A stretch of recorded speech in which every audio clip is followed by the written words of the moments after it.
February 2nd is Groundhog Day. At Gobbler's Knob in Punxsutawney, Pennsylvania, USA, if a prognosticating groundhog named Phil emerges from his burrow and sees his shadow, we'll have 6 more weeks of winter. Now, Punxsutawney Phil, he's been predicting the weather since 1886. And they rely on him to tell him whether he's seen his shadow or not. So I'm going to make a shadow detector here. Now, I'm using an LM393. It's just a comparator. We're using 12 volts in here, and then I have two 10K resistors tied to terminal 2, which is the negative. So that means I'm going to have 6 volts on terminal 2 here. Now, I'm using 2 of these photoresistors here. If you use one, it'll just detect whether it's light or dark, but we want to detect if there's a shadow. So in this case, if these are both in the shadow, nothing's going to happen. They'll have the same resistance, and you'll have 6 volts across here.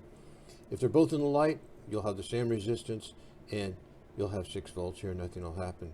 So you have to have one of them in the shadow. This one will have to be in the shadow, and this in the light, and then the voltage here will drop on 3 here. Now, what happens to these, if you have if this positive is greater than the negative, then this output's going to go high. And if this goes high, we have this side tied high here, so nothing's going to happen. But if this positive here is less than the output, the voltage on number 2 here, then this pin is going to go to ground. And in that case, our LED will light. So that's how it's going to work. Now, I put a sleeve around these so that the light's more directional on them. And we'll see if it works here.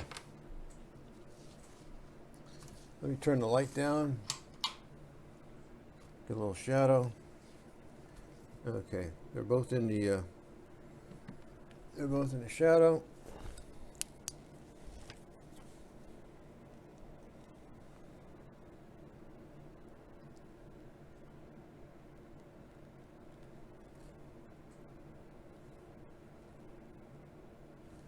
If they're both in the shadow, light goes off.